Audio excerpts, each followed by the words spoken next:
लाखों करोड़ों लोगों के बीच में कुछ जजेस आपने बिठा रखे और आप लॉयर को हटा दो थोड़ी देर के लिए, एंड जज एंड द जनता, आप क्या कर रहे हो? आप एक नॉर्मल इनोसेंट बंदे को परेशान कर रहे हो। Let's get you some breaking updates. So this time from Apex Court. Marriage is not only a question of dignity. To India Next, where being a woman lawyer is a tough job. The judiciary skews Putting grounds on the basis of which the court can deny maintenance to the sovereign powers of judiciary.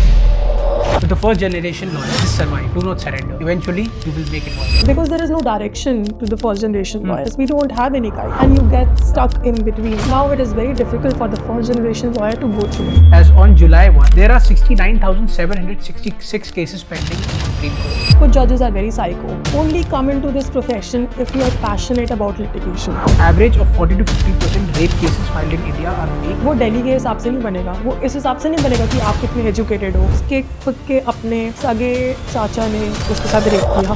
A lot of people are confused about the recent verdict passed by the Supreme Court about the LGBTQAI movement. we opposed to same-sex marriage. Supreme Court ने ये ठप्पा नहीं दिया है, तुम दोनों को same sex को अलग ही रहना पड़ेगा।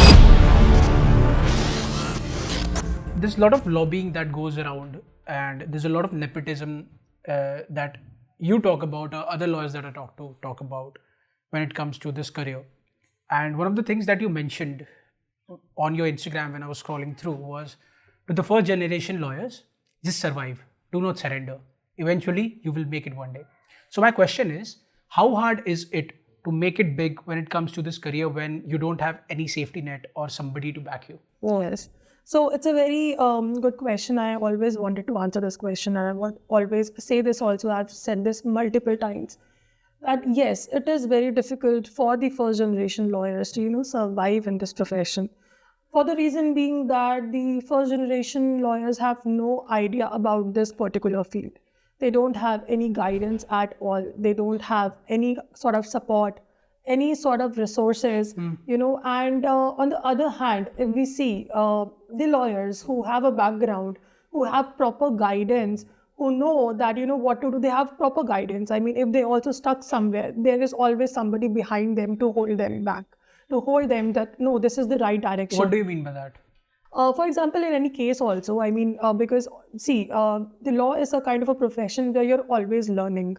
You're learning and learning and learning. There are certain times when you get stuck in a case, where a real-time situation comes up, maybe how to deal with police officers, maybe opposite is a politician, or such big time real problems, and you get stuck in between. Now it is very difficult for the first generation lawyer to go through it, right? On the other hand, if you see, because there is no direction to the first generation lawyers, we don't have any guidance, right? On the other hand, if you see, there are people who have a strong support system, right kind of guidance, every resource is available. I mean, they have their office made, they have everything, on their plate.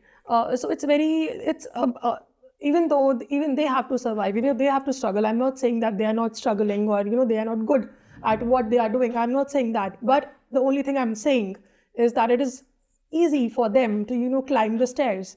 But for us, we have to start from the scratch. They are starting from the 50%, we are starting from 0%. So yes, it is very difficult for us. Not only this, there are several lawyers who quit in between, who quit litigation in between. There are lawyers who are very passionate about, litigation and arguing and taking up cases and all these things, but they quit up. They quit in between. What is the reason? The reason is because they don't have any guidance. They don't have any support. And it's a kind of a business also. When you say guidance, what do you mean by guidance?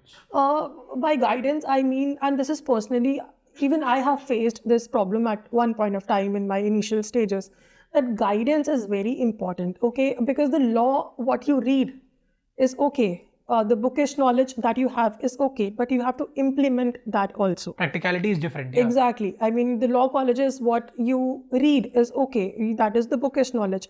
But how will you implement that? I mean, there are sections. I mean, let's say about 307 only. Let's talk about 307. We know that what is 307, what is the punishment, everything we can read it. We can just Google it and we can know. But how will you implement that? That guidance, that practical knowledge comes with the experience only. And that experience, the lawyers who have the background, who have their fathers as lawyers or fathers as judges, They have that support, they have that guidance, they have that experience. We do not have that. There are certain things in this profession which comes only with the experience, only with the age. For example, the art of cross-examination.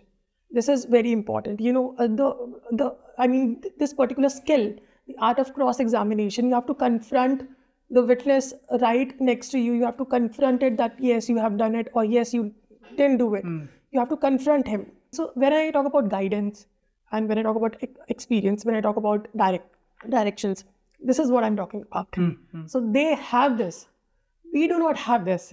So we are all by our own. So that is why I say that nepotism, when we talk about nepotism is in every field. Yeah. In every field. And I think people put nepotism in very much bad light, but when you see nepotism, it's actually a good thing. If what my thinking is कि ये अच्छा इसलिए है क्योंकि if my father is working in a business, who would take over that business if not me? See, right now, right here, I'm not saying anything about nepotism, anything negative about nepotism, because what I understand, it's a human nature. मैं अभी lawyer हूँ, मैं कुछ अच्छा करूँगी, obviously मेरे बच्चे होंगे, मैं उनको वो चीज़ दे दूँगी. And what if they want to become a lawyer? Would you not help them? That's the thing. Exactly. Right? So I do not want to say, and I do not, even in my opinion, I am not anything. I'm not thinking anything negative about nepotism. I'm thinking about what I want, what I am expecting. But one of the should things get equal chance. We should be equally considered. Our talent also be considered. And we should not be left behind. आप पीछे अगर आप हमारे लिए कुछ अच्छा नहीं कर सकते तो आप हमें पीछे push back. ये one of the things that you mentioned before the podcast was कि it's okay if we are coming from a background which is not family background of lawyers, but when our case is also pending and your case is also pending, you get in the front of the line and we have to wait for you to get finished. That's the wrong thing. Yeah. So this is purely, I don't know, because this is unfair. Because we are also equally talented, and अगर आप support नहीं कर सकते तो push back भी मत करो. We should get equal chance. We should be considered. This is what we can do, and this is my point. Got it. So what are the few tips and what are the few advices that you would give to, because you are a first generation lawyer, that you would give to the people who are budding lawyers and who are also first generation lawyers? What would be the tips that you would give to them? Yeah, so the first thing I always say that सबसे पहली बात, only come into this profession if you are passionate about litigation. If you are not passionate, मत आओ, because you won't be able to survive. आप नहीं कर पाओगे, you will quit, and then probably there is a stage may come where you will be stressed and depressed. So if you are passionate about litigation, then only come into this profession, else do not come. Number 2, अपने clients बनाने start करो starting से. If you want to be into litigation, आपका goal clear है. If your goal is very clear that yes, I want to be into litigation. Now what you have to do, start making your own clients. Do not depend on anyone. Do not take, अगर आप junior भी हो, अगर आप किसी law firm में भी काम कर रहे हो या आप junior भी हो, तो आप उतना ही काम करो जितना required है. You don't have to like overwork नहीं करना है, इतना hard work नहीं करना, because you're not doing it for yourself. You are doing it for your senior, right? I hope मेरे interns but anyway, तो ये चीज़ is very important कि आप अपने clients खुद बनाने start करो, तभी आप establish हो पाओगे. Number 3, अपने resources को collect करना start कर दो starting से. अपना ऑफिस या अपना चेम्बर या फिर अपनी टीम, अपने साथ जो भी ये चीज़ें आप करना स्टार्ट कर दो. ये 3 चीज़ें is very very important, because अगर आप 5-6 साल बाद जाके ये 3 चीज़ें समझोगे तो it's gonna be very late. Okay, because जो भी लॉयर है उसकी वकालत तभी चलेगी जब क्लाइंट्स हैं. सही बात है. क्लाइंट्स नहीं है तो आप कितने ही बड़े नॉलेजेबल पर्सन हो, आप कितने ही लर्नड पर्सन हो, आपको सेक्शंस हो सकता है रटे हुए हो, जजमेंट्स हो सकता है रटे हुए हो सकता है आपको कोई बीट भी नहीं कर सकता आर्ग्यूमेंट्स में, but until unless you don't have clients, point ही नहीं है, you have nothing. What are the few mistakes that you see when up and coming lawyers who are first generational make, जो आपको लगता है कि initially, like let's suppose it's the first year and you've been through it, you've done that, what are the mistakes that you see कि यार ये मैंने किए थे, and I think a lot of budding lawyers, people who are coming into litigation should not make? So I'm glad to answer this question. Only one mistake that they should not do is because आजकल जो society है, जो environment है, that is of बहुत show off है. Brand value है, show off है, अंदर चाहे जो भी हो नहीं पता, बट हाँ ब्रांड है, शो ऑफ है, आप शो ऑफ कर पाते हो, तो ये सब चीज़ें हैं. तो लॉयर्स क्या कर रहे हैं, जो फर्स्ट जनरेशन लॉयर्स है, क्योंकि कोई गाइडेंस तो है नहीं उनके पास, what they do is start from supreme court. वो स्टार्ट ही सुप्रीम कोर्ट से कर रहे हैं, ठीक है. वो स्टार्ट ही एक बहुत बड़ी लॉ फर्म से कर रहे हैं, जो कि वेल एस्टैब्लिश लॉ फर्म है. ब्रांड नेम चाहिए उनको, शो ऑफ करना है दैट ओके वी आर तो इंटर्निंग इन सुप्रीम कोर्ट या वी आर तो starting in Supreme Court. That will be a waste of time, क्योंकि आपको वहाँ कुछ नहीं समझ आने वाला. क्यों ऐसा? Only start from district court, start from ground zero. District court से स्टार्ट करो. Now the reason I am telling you, supreme court में और हाई कोर्ट में सिर्फ अपील्स जाती हैं, स्पेसिफिक केसेस. अगर आपका कोई फंडामेंटल राइट वायलेट हो गया है, then only you can go to supreme court, और you can go into writs, और you can go into appeal. Only these things. But pleadings, जो एक्चुअल जजमेंट है, जो एक्चुअल फाइल बनती है, जो एक्चुअल क्रॉस एग्जामिनेशन होता है, everything is in district court. District court में सब कुछ होता है. तो tell me something, what kind of situations जो मेरे पास हो या फिर केसेस हो मेरे पास that I can take to the Supreme Court directly or not just the civil court or district court? What are the cases that only goes? क्योंकि बहुत लोगों को लगता है कुछ भी केसेस हमारे पास हम डायरेक्ट इसको बात में भी लोग बोलते हैं सुप्रीम कोर्ट लेके जाएंगे. या so it is not possible. Supreme court लेके जाने के लिए आपको पूरा प्रोसेस के थ्रू जाना पड़ेगा. Will start from the district court, then आप अपना डिस्ट्रिक्ट कोर्ट में केस फाइट करोगे, then you will secure a judgement, and then वो जजमेंट आपके अगेंस्ट आएगा, then you will go to high court. फिर आप हाई कोर्ट में अपील करोगे उसकी, and then high court will adjudicate the matter. वो देखेगा, जजमेंट देगा, क्योंकि पूरी फाइल अब डिस्ट्रिक्ट कोर्ट में बनाई गई है हाई कोर्ट में. अब उसी फाइल में से अब आप कोई नए सर्कमस्टांस भी ऐड नहीं कर सकते. अब जो फाइल में है बस उसी, अगर आपके पास कोई नया एविडेंस है भी तो उसे रिकॉर्ड पे लाना इज़ वेरी डिफ़िकल्ट. चाहे वो एविडेंस, चाहे वो प्योर कन्फ्रंटेशन हो, बट उसको रिकॉर्ड पे लाना इज़ वेरी डिफ़िकल्ट. वो उसी लिमिटेड एरिया में जो फाइल में है, डिस्ट्रिक्ट कोर्ट में जो फाइल बनी है, उसी के ऊपर हाई कोर्ट अपनी जजमेंट देगा. देन हाई कोर्ट जजमेंट आएगी, देन वो अगेंस्ट में आएगी, then you can go to supreme Court to challenge it.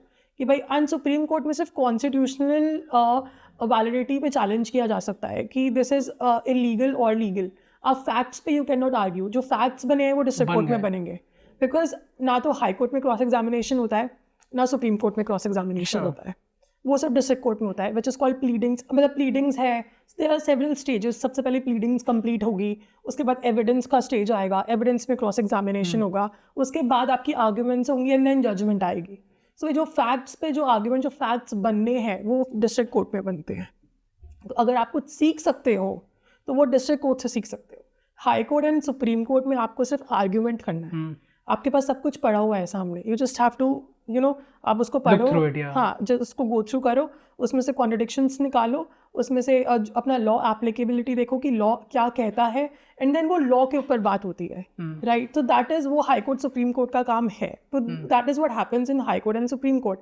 सो अगर आप डायरेक्टली उस पोजिशन पे पहुंच जाओगे कि आप लॉ देख रहे हो, तो आपको केस फाइट करना कैसे आएगा? आप केस फाइट कैसे करोगे? तो it is very important for the first generation lawyers also कि आप ज़ीरो से स्टार्ट करो. Don't go after the brand names. Second reason is also there. अगर आपको लिटिगेशन में जाना है तो आपके पास क्लाइंट्स जो आएंगे वो स्टार्टिंग में डिस्ट्रिक्ट कोर्ट के ही आएंगे. आपके पास कोई सुप्रीम कोर्ट का केस डायरेक्टली नहीं आने वाला, वो उन्हीं सीनियर्स के पास जाएगा. सो this is also one of the reason कि आपको अपनी लिटिगेशन करनी है, आप अपना डिस्ट्रिक्ट कोर्ट में पहले पैर जमा लो, उसके बाद धीरे धीरे आप आगे अपना नाम बनाओ, अपनी रेपुटेशन बनाओ, अपना काम दिखाओ लोगों को. This is what I am capable of, and then you go to high court and supreme Court, then you will be successful. So I've seen a lot of movies जिसमें you have also seen, and most of the viewers that are watching this have seen कि hearing चल रही है, पीछे लोग बैठे हुए हैं as if it's an entertainment show, Big Boss चल रहा है, and two advocates are fighting each other, गवाहें पेश हो रही हैं, दलीलें दी जा रही हैं, and when it comes to the real world, there's nothing that happens the way it is shown in the movies. Yes. So what's the real difference between, and why do these Bollywood movies show this kind of setup whereas it's everybody knows that it's not original. It's not the way it happens really. So what's your take on that? You have given me a point also to file a writ in Supreme Court now. I'll say कि ऐसे मत दिखाओ भाई इनको. It's not. तो ये चीज़ है बहुत जितने भी movies में है. Obviously it is not real. But उनको कुछ नहीं कह सकते because वो तो entertainment है. और वो दिखाते भी हैं, वो disclaimer भी देते हैं स्टार्टिंग में कि मतलब जो भी है तो मतलब चेंजेस हो सकते हैं, कैरेक्टर्स में भी चेंजेस हो सकते हैं, प्रोसेस में भी चेंजेस हो सकते हैं, तो वो डिस्क्लेमर देते हैं उस चीज़ को. और रियलिटी में ऐसा नहीं होता है. जैसे मूवीज़ में तो बहुत इजीली दिखा देते हैं, यू नो, गीता पे हाथ रख के कसम खाओ. गीता पे हाथ रख के कसम खाओ टाइप्स. कसम ओथ लेनी होती है, दैट इज़ ट्रू. ये ओथ लेनी होती है, ये कोर्ट का काम है, ये हमारे लॉ में लिखा हुआ है कि जब भी एविडेंस स्टार्ट होगा तो जज का काम है, ये लॉयर का भी काम नहीं है, ये जज की ड्यूटी है. जज का काम है कि वो विटनेस से ओथ करवाएगा. सो दिस इज़ ट्रू, ये ऐसा होता है. बट जितना भी प्रोसेस मूवीज़ में दिखा देते हैं, यू नो, कि इतनी जल्दी ये हो गया, कभी भी कोई भी विटनेस आ जाएगा मुंह उठा के, यानी उसको एडमिट भी कर लेते हैं कि हाँ, you know, I think jolly LLB 2 में मैंने देखा था एंड में अचानक से पीछे से आ रहे हैं. हाँ, कोई विटनेस आ गया है एकदम से और उनको जज ने एडमिट भी कर लिया. आप ऐसे विटनेस ला ही नहीं सकते हो कोर्ट में. अलाउड नहीं है. अलाउड ही नहीं है. आपको दूसरी पार्टी को पहले बताना. सिविल कोर्ट्स में भी नहीं. सिविल कोर्ट्स में अगर नहीं बताया और लेट्स सपोज फॉर नहीं, then there is a proper argument, उस पे आर्गुमेंट होगा या Security प्रोसेस. सिक्योरिटी रीजंस भी नहीं. आप ये समझो ना कि दूसरे, देखो हमारा लॉ क्या करता है, हमारा लॉ कहता है कि दोनों पार्टीज को इक्वली राइट मिलना चाहिए अपना डिफेंस देने का. मैं सडनली किसी को अपेयर नहीं करा सकती. I have to also prepare ना. स्ट्रांग आर्म देम, या you can not strong arm them. अब आप मेरा ऑपोजिट कोई एकदम से विटनेस ले आएगा, I also have to prepare. समझ रहा हूं. I need time to prepare कि उसका क्या टेक है, क्या स्टैंड है, व्हाट इज हिज रोल, मैं क्या क्वेश्चन उससे पूछूंगी. मैं ऑन द स्पॉट तो कुछ मैं नहीं अपने क्लाइंट से बात करूंगी. हाँ, एग्जैक्टली. मैं उससे पूछूंगी कि भाई इसका क्या रोल है, आप मुझे बताओ क्या कैसे कर सकते हैं. I also need time to for preparation ना. तो आप ऐसे नहीं ला सकते हो किसी भी विटनेस को सामने. एंड मूवीज में दिखाते हैं विटनेस भी आ गया है, जज ने एडमिट भी कर दिया है और जज ने बोल दिया कि मेरी मर्जी है, मेरा केस है, मेरा लॉ, मेरे पास पावर है. ऐसा नहीं होता है. It's a process. And movies में तो मूवीज़ में बहुत सिंपल दिखा देते हैं चीज़ों को ना, बहुत कि जो रियल टाइम प्रॉब्लम्स है ना, ये बहुत बड़ी प्रॉब्लम्स होती हैं. मूवीज़ में बहुत सिंपली दिखा देते हैं कि हाँ, एक दो लोगों को मारा पीटा, ये किया, जैक लगाई, ये सब काम हो गया. It's not that simple. तो उसके लिए एक्चुअली में आपको बहुत पावरफुल सपोर्ट चाहिए and it's a big real time problems. तो ऑब्वियसली मूवीज़ के इनफैक्ट आई तो get very you know upset kind of a thing जब भी मेरे को ऐसी मूवी आती है ना. मैंने कहा फिर ये मजाक बनाने वाले हैं, हमारा कुछ नहीं करना इन्होंने, टीवी पे सिर्फ मजाक ही बनाना है. क्योंकि एक्चुअली में इट्स वेरी डिफ़िकल्ट. आप यहाँ पे केस में खड़े भी नहीं रह सकते हो. जिस टाइम पे चीज़ें हो रही होती है, एविडेंसेस खुलते हैं या जज आपसे क्वेश्चन करता है, उस टाइम पे 5 मिनट के लिए भी आप उस स्टैंड में खड़े नहीं हो सकते हो. इतना प्रेशर होता है विटनेसेस पे, कंप्लेंट पे, एक्यूज्ड पे. वो प्रेशर इतना इजीली दिखा देते हैं. तो मेरे को थोड़ा लगता है कि क्या होता है, व्हाट्स द प्रोसेस, क्या चल रहा होता है उस वक्त? देखो ये तो एक्सपीरियंस के ऊपर, ये एक्सपीरियंस है राइट, कि क्या चल रहा होता है. ऑब्वियसली किसी बुक में लिखा है, यू नो, क्या चल रहा होता है. बट जो भी विटनेस बॉक्स में, ये कौन से कोर्ट की बात कर रहे हो आप? Civil court, civil court, criminal court, whatever. तो let's suppose if I have a case and I go to a civil court, what would I experience, क्या क्या चल रहा होगा मेरे केस के बारे में, क्या चीज़ें हो रही होंगी, क्या लोगों से मैं बात कर रहा हूँगा, मेरे लॉयर्स कहाँ होंगे, कैसे कैसे, what's the proceeding there? Okay, so अगर आप किसी भी कोर्ट में एंटर करते हो, for example let's go for the civil case only. Civil cases are govern by CPC, civil procedure code, and criminal cases are govern by CRPC, criminal procedure code. तो CPC के according civil procedure जाएगा, right. तो सबसे पहले आपका case file होगा in a form of a suit. जो भी आपका सूट है, मे बी प्रॉपर्टी के ऊपर है, पार्टीशन सूट है, सबसे पहले आपका सूट जाएगा. उसके बाद you will get a date of hearing. Then on that date of hearing आप जाओगे अपने लॉयर के साथ एंड आप जज को एक्सप्लेन करोगे that this is my case and this is my prayer, what I am asking for.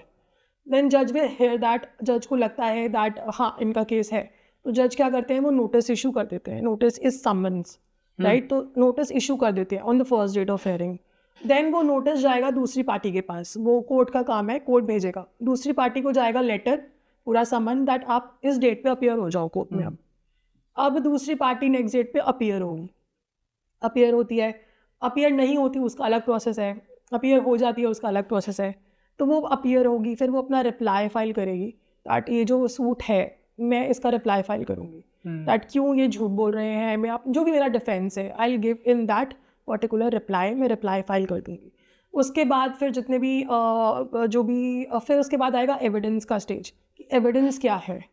अब रिप्लाई फाइल हो गया, सब कुछ जो भी है, छोटी मोटी एप्लीकेशंस लग जाती हैं बीच में, अब बहुत सारी एप्लीकेशंस है तो वो लग सकती हैं। हाँ, एप्लीकेशंस आप लगा सकते हो बीच में, बट एप्लीकेशंस लगने के बाद रिप्लाई के बाद जो प्लीडिंग्स कंप्लीट होती हैं, देन आपका स्टेज आता है एविडेंस का, राइट, कि एविडेंस क्या है। आपने बोल दिया चलो ठीक है, एक बंदा बोल रहा है मेरे को ये चाहिए, मेरा राइट है, एक दूसरा बंदा बोल रहा है नहीं इसको नहीं मिलेगा, मेरे को मिलेगा, मेरा राइट है, तो जज तो न्यूट्रल बैठा है। अब जज देखेगा कि यार लॉ क्या है, जज को तो वो करना है। अब फिर आई एविडेंस की स्टेज की, एविडेंस क्या है। एविडेंस देखे बिना कोई डिसीजन नहीं हो सकता। एविडेंस में आता है क्रॉस एग्जामिनेशन, एविडेंस का पार्ट है, वो फिर जज के सामने होता है, वो जज के सामने ही होता है, वो जज की ड्यूटी होती है, वो जज के सामने होता है। तो 2 लॉयर्स ऑपोजिट खड़े होंगे, विटनेसेस बॉक्स होंगे, तो विटनेसेस बॉक्स में विटनेसेस आएंगे, उनको फिर हम उनका एविडेंस लेंगे, देखेंगे क्या है, कन्फ्रंट करा सकते हैं नहीं करा सकते। उसके बाद एविडेंस के बाद आएगा आर्ग्यूमेंट का स्टेज। फिर हम जो भी हमारे पास अब कलेक्ट हो गया सब कुछ, एविडेंस हमारे सामने है, रिप्लाई हमारे सामने है, केस हमारे सामने है, अब आप आर्ग्यूमेंट करो, अब आप फाइट करो।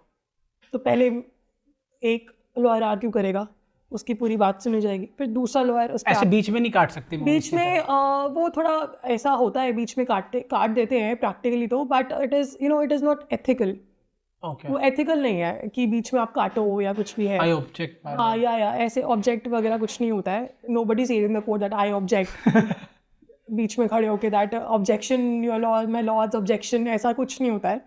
तो बहुत ही इनफैक्ट सुप्रीम कोर्ट में और हाई कोर्ट में तो बिल्कुल भी नहीं होता, डिस्ट्रिक्ट कोर्ट में फिर भी थोड़ी बहुत लड़ाई हो जाती है, प्रैक्टिकली। सुप्रीम कोर्ट वगैरह में ऐसे करेंगे तो वो ऐसे नहीं होता, जज बोल देगा बदतमीज है। हाँ, मतलब जज खुद ही बोल देगा दैट लेट देम स्पीक, है ना। तो इट्स हम ये एथिक्स भी है कि एक आप बोलने दो, and professionally also we also maintain this कि पहले एक बोल ले लो यार, उसके बाद भी स्टार्ट। तो ये ऑब्जेक्शन ये सब ऐसा कुछ नहीं होता है। ओवर रूल्ड वो होता है ना मूवी में, ऑब्जेक्शन वो बोलते हैं ओवर रूल्ड, ऐसा कुछ भी नहीं है।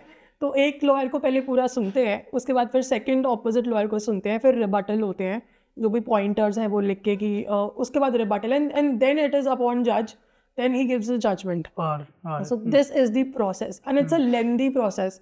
जितना इजीली मैंने समझा दिया है वो इतना इजी है नहीं। कितना लंबा प्रोसेस होगा ये? कितना, अब आप देखो, depends on the case, depends on the case also, depends on the number of witnesses also, depends upon कि कितना एविडेंस है, कितनी हेयरिंग हो रही है, कितनी हेयरिंग्स तो खैर वो तो है, एक स्टेजेस में कितना टाइम लग रहा है, कितनी एप्लीकेशन फाइल हुई है, क्लाइंट कितनी जल्दी डॉक्यूमेंट अरेंज कर पा रहा है। बिकॉज आजकल ये परसेप्शन है कि लॉयर डेट पे डेट लेते हैं, लॉयर काम नहीं करते हैं, अपने पैसे बनाते हैं, राइट।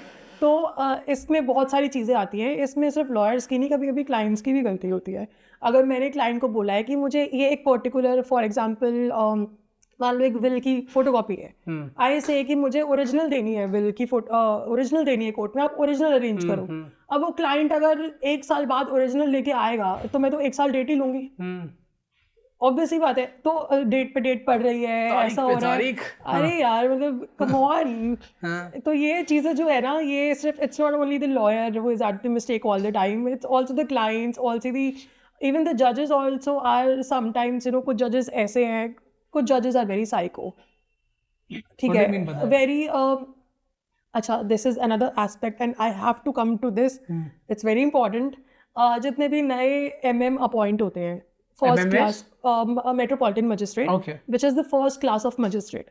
पहले there was a rule that पहले वो 2 या 3 साल की कोर्ट में प्रैक्टिस करेंगे, they will take the experience and then they will grab their seat, then वो अपनी सीट पे आएंगे, so that they have the practical experience of how courts work, how advocates work.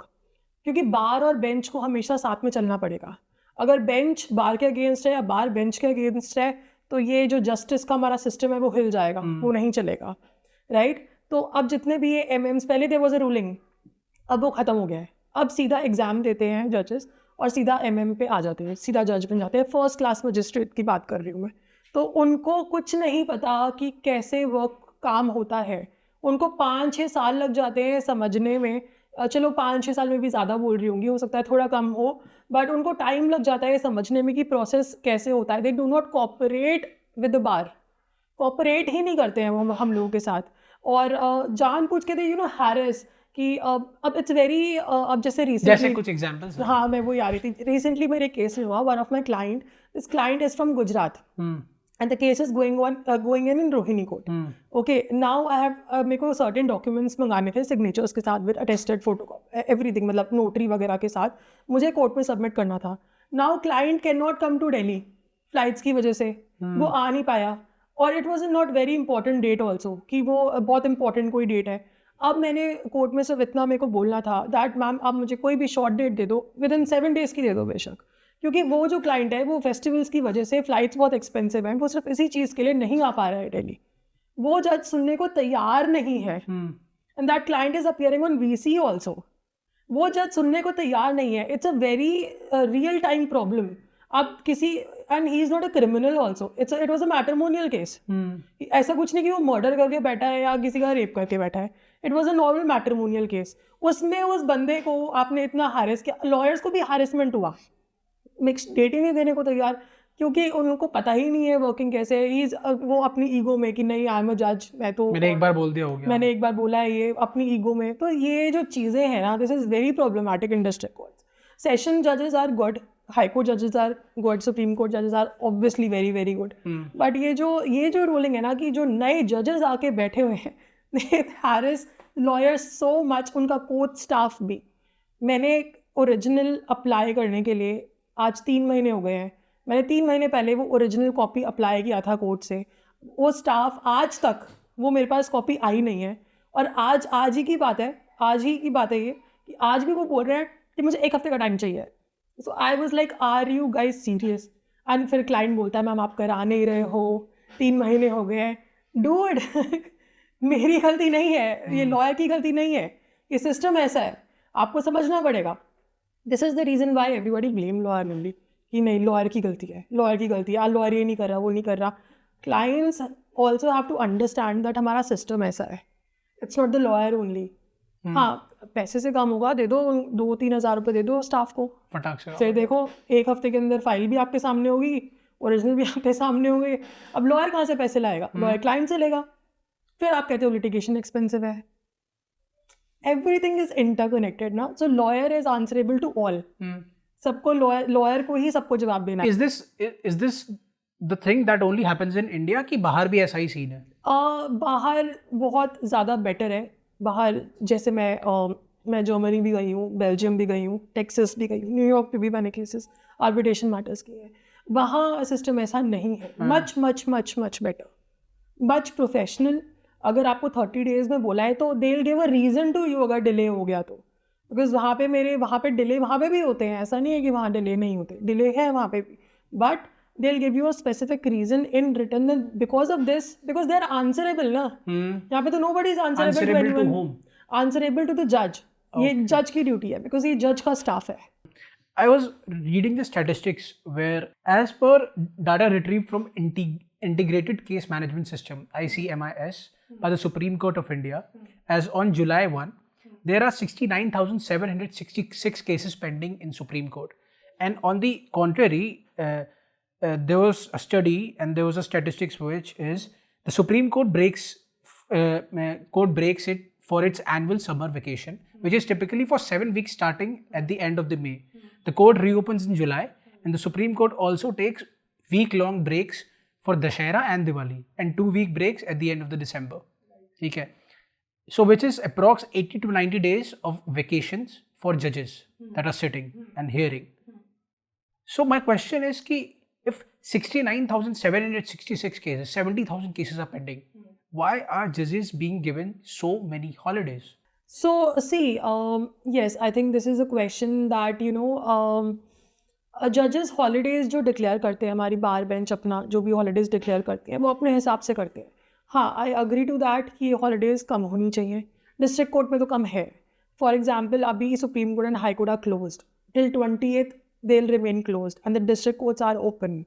District court खुले हुए, they are open. Even tribunals and everything is open. Only High court and supreme Court are off till 20th. So yes, I think in order to pending cases ख़त्म करने के लिए it is important कि आप थोड़े vacations कम ले लो. I also agree to that. सो इसमें there is no contradiction, मतलब अगर आपको करना है तो you can do it, I know, but अब और भी चीज़ें हैं इसमें एक्चुअली जजेस बहुत कम है, एंड कितने जजेस हैं, कुछ भी, मतलब नंबर ऑफ जजेस आर टू लेस। अभी आज भी बहुत सारी जो ऐसी अपॉइंटमेंट्स हैं, सीट्स खाली पड़ी हुई हैं जजेस की, अपॉइंटमेंट क्यों नहीं हो रहा, क्यों आप अपॉइंट नहीं, ये तो गवर्नमेंट बताएगी, क्यों आप अपॉइंट नहीं कर रहे हो जजेस को? आपको क्या लगता है इट्स क्या नॉट रीज़न, कुछ भी हो सकता है। अब पॉलिटिकल रीजंस भी, ऑब्वियसली पॉलिटिकल रीजंस ही ज़्यादा होंगे, उनको अपने हिसाब से जजेस चाहिए या what ever XYZ reason, plus जजेस की सैलरी भी यू हैव टू पे। सो कोई जज आप अपॉइंट करोगे, उनकी सैलरी भी आप दोगे, तो बहुत सारी चीज़ें, पॉलिटिकल इशूज़ रीजंस भी हो सकते हैं, सब चीज़ें भी, तो काफ़ी सारी चीज़ें। बट आप जजेस क्यों नहीं अपॉइंट कर रहे? ये गवर्नमेंट का काम है जजेस को अपॉइंट करना। आप एग्जाम्स करो, आप जजेस को अपॉइंट करो। इतने लाखों करोड़ों लोगों के बीच में कुछ जजेस आपने बिठा रखे, तो this is also one of the problem. आप जजेस क्यों नहीं एक्सपैंड करें, आप उनकी अपॉइंटमेंट करो। बट अब गवर्नमेंट बोलेगी कि पैसे नहीं है हमारे पास जजेस को देने के लिए, या सैलरी नहीं देनी। टीचर्स की भी सैलरी होल्ड कर लेते हैं कभी कभी, पुलिस वालों की, डॉक्टर्स की जो अपॉइंटेड हैं उनकी भी सैलरी होल्ड कर लेते हैं कभी कभी।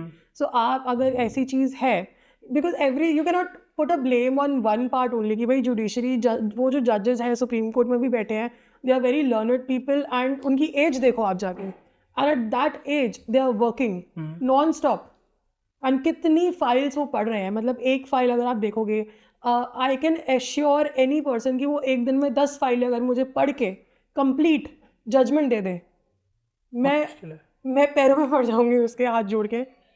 It is not possible, think like that. Me being a lawyer, अगर मैं एक दिन में 2 या 3 फाइल्स ख़त्म कर सकती हूँ, चौथी फाइल्स में मेरा सर घूमने लगता है, एंड उसमें जजमेंट पास करना very hectic, and they people at this age, they are working continuously non-stop. एक दिन में कम से कम आप देखो, कम से कम 50, 60, 70 केसेस आर नॉर्मल। वो फाइल्स को पढ़ के आना, उसमें उनकी आर्ग्यूमेंट सुनना कोर्ट में, एक बार को लॉयर्स शायद ब्रेक ले सकते हैं, बिकॉज हमारा आइटम नंबर अभी आने वाला। जजेस can not take a break, उनको तो 10 से 4 बजे तक बैठ के सुनना ही है। एंड जो लोग ये बोलते हैं कि पेंडिंग है, ये है, वो है, आप मुझे एक हफ्ता कोर्ट में जिस तरह से जजेस काम कर रहे हैं, उनकी साइड वाले चेयर पे बैठ के नोट्स बना के दिखा दो, जजमेंट मत दो, मेरे को नोट्स ही बना के दिखा दो एक हफ्ते, और फिर उनकी हालत देखना। तो ये चीज़ें हैं, मतलब वो जजेस are working very hard, but the problem is कि जजेस का number is very low, and हमें और जजेस की रिक्वायरमेंट है। तो ये अपॉइंटमेंट अगर हो जाएगी तो डेफिनेटली वो चीज़ें, पेंडेंसी जो है वो कम ऑटोमेटिकली होगी। तो ये चीज़ हमें इसकी ज़रूरत है, जो मुझे लगता है, जो मेरा ओपिनियन है personal. Because when you see this 69,000, it's not cases, it's crimes और एनीथिंग ऑफ दैट सॉर्ट, कि ये गलतियां हैं जो इंडिया में घूम रही हैं, ये सिस्टम का डिफॉल्ट हो चाहे किसी का डिफॉल्ट हो, तो ये चीज़ें जो गलत हो रही है, इसको अगर जल्दी रिजॉल्व ना किया जाए, एंड व्हेन यू से, उससे देश का ही बेटरमेंट होगा eight the end of the day. Exactly, क्योंकि आपकी लिटिगेशन जल्दी सॉल्व होंगी। मैं बताती हूँ, जज अगर एक केस ख़त्म करा देता है तो उसकी पेंडेंसी कम होती है, उस पर बर्डन कम होता है। सो द जज would never want at one point of time कि लिटिगेशंस बढ़ें। जज तो यही कोशिश करता है सेटलमेंट हो, लॉयर्स चाहते हैं कि लिटिगेशन बढ़े क्योंकि उनकी फीस आती है। एग्जैक्टली, लॉयर्स चाहेंगे कि लिटिगेशन बढ़े या लिटिगेशन और आए हमारे पास और केसेस हो, बट जजेस ऑलवेज गो फॉर सेटलमेंट। वो तो खुश हो जाते हैं जब हम बोलते हैं कि सेटल हो गया, वो सोचते हैं जाओ बाहर में, एक और केस कम हुआ, एक और जजमेंट कम हुई, मेरी मेहनत कम हुई। तो जज विल ऑलवेज गो फॉर, मतलब कि पेंडेंसी फटाफट ख़त्म हो या केसेस हमारे सॉल्व हो जाएं। तो ये जजेस का वो नहीं होता है, ये हमें और जजेस चाहिए, ये सिस्टम की डिमांड है, ये देश की ज़रूरत है, और ये क्यों पूरी नहीं हो रही है ये। तो you sitting here and talking कि हमें और जजेस चाहिए, तो what do you think somebody from the government is listening this, कि as a advocate you're sitting here, तो फिर क्या क्या चीज़ें हैं that you would suggest कि ये चीज़ें हों ताकि जजेस बढ़े, ताकि आपकी भी अपील सुनो। तो ऑब्वियसली वो तो आप एग्जाम्स कंडक्ट करोगे, जितनी भी वेकेंट सीट्स है उसको आप फिल कर दो, एग्जाम्स कंडक्ट कर दो, अपॉइंट कर दो। बट एक चीज़ आई रियली वांट कि जजेस जो आए वो 2-3 साल का लिटिगेशन का एक्सपीरियंस लेके ही आए। so that they know. वो देखे कि वहाँ खड़ा होना भी कितना मुश्किल है. Exactly. So they can understand the real situations ki it is one thing which is not possible, and because of your ego you're adamant on that particular point. Just because you gave an exam. Exactly. This is harassment. This is harassment. तो आप lawyer को भी परेशान कर रहे हो, client को भी परेशान कर रहे हो. तो ये जो सारी चीज़ें, कई जजेस बहुत ईगोइस्टिक हो जाते हैं बहुत, क्योंकि एक तो 25-26 साल 27 साल में दे बिकम जज, नेचुरली वो ईगो बूस्ट हो जाता है. वो ईगो उनमें आना ही है, और उसके बाद आप उनकी बात काट दो बीच में तो they get very annoyed kind. How can you do that? हाँ नहीं, अब तो यही होगा, अब तो तुम कुछ भी कर लो, अब तो तुम्हें मेरी बात माननी ही पड़ेगी. तो तुम्हें सिर्फ लॉयर को सिर्फ ये दिखाने के लिए that I M in the power वो हैरेसमेंट होता है. और आप लॉयर को क्या हैरेस कर रहे हो? आप क्लाइंट को. जनता परेशान हो रही है, हमारा कुछ नहीं जा रहा, मेरा रोज का काम है. आप एक बार डांट दोगे, मैं कल वही मुंह लेके आ जाऊंगी अपना आपके सामने. मेरा कुछ नहीं जा रहा है. बट आप ये सोचो कि आप जज हो और आप लॉयर को हटा दो थोड़ी देर के लिए, एंड जज एंड द जनता. तो आप क्या कर रहे हो? आप एक नॉर्मल इनोसेंट बंदे को परेशान कर रहे हो, जबकि वो अभी प्रूवन गिल्टी भी नहीं है. अभी तो वो ऐसा कुछ नहीं है कि वो प्रूव हो गया है कि वो गिल्टी है या नहीं है. आप उसको हैरेस कर रहे हो अल्टीमेटली. तो ये सारी चीज़ें अगर लॉयर लिटिगेशन में 2-3 साल आ जाएगा ना, कोई भी नॉर्मल पर्सन लिटिगेशन में आ जाएगा एंड देन वो जज बनेगा, तो वो जज बहुत काम होगा, बहुत काम अपना काम पता है कि करेगा. क्या हुआ है नीचे. हाँ, बहुत ग्राउंड लेवल, बहुत डाउन टू अर्थ होगा. उसको पता है कि ग्राउंड लेवल पे क्या करना है. क्योंकि 4 साल तक जिनका केसेस चल रहा है, 5 साल चल रहा है, अब वो तो इनोसेंट अंटिल प्रूवन गिल्टी है, लेकिन गिल्टी लोग जो उसके आसपास है वो तो बोलते हैं इस पे वो वाला केस चल रहा है, है ना, इस पे वो केस चल रहा है, बताइए केस के अंदर फंसा हुआ है. This happens. अब he is innocent but he becomes guilty in the eyes of people in the society. Yes, and the other part is media trial also, na. Media trial is big. देखो ना, media trial में I'm really against media trial, to be honest. आप उतना ही दिखाओ जितना आप actually में जो सच है आप दिखाओ. आपको कोई नहीं मना करता कि आप मत दिखाओ, आप दिखाओ, बट इतना जो सच है उसमें आप मिर्च मसाला ऐड करके और लास्ट में क्वेश्चन मार्क डाल के, लास्ट में क्वेश्चन मार्क डाल के आप what आपको तो टीआरपी मिल रही है, अंडरस्टूड, सामने वाले इंसान की पूरी लाइफ खराब हो जाती है, पूरी लाइफ. एंड एक जगह आप दिखा, ये एक जगह एक पार्ट पे ये भी चलता है कि स्ट्रेस नहीं होना लाइफ में, आजकल मेंटल इश्यूज बहुत चल रहे हैं, दिस दैट. एक तरफ आप बंदे को ऐसा कर देते हो कि वो बंदा टॉर्चर हो जाए. सो मीडिया ट्रायल जो भी हो रहा है, ये सब चीज़ें दिखाओ, बट उतना दिखाओ जितना एक्चुअली में है. You've been in this industry since a lot of years. What are some of the cases that shocked you or made you furious, that you were constantly thinking about when you were dealing with them? What are some of those cases? Do you have any stories? Okay, see, stories, there are several stories. I mean, काफ़ी सारी चीज़ें हैं. कुछ जो है, you have some highlights? मैं आपको बताती हूँ. जनरली जिन केसेस से मैं आजकल डिस्टर्ब होती हूँ, मैं फैक्ट्स ज़्यादा डिटेल में नहीं बताऊँगी बिकॉज वो कॉन्फिडेंशियल हो जाता है. एंड खासकर लड़कियों के केसेस में इट्स कॉन्फिडेंशियल, राइट. तो I can not disclose the names and all these things. But सबसे ज़्यादा मैं 2 तरह के केसेस से आजकल डिस्टर्ब हूँ. Number 1, those cases which are against the husband, and those are false cases.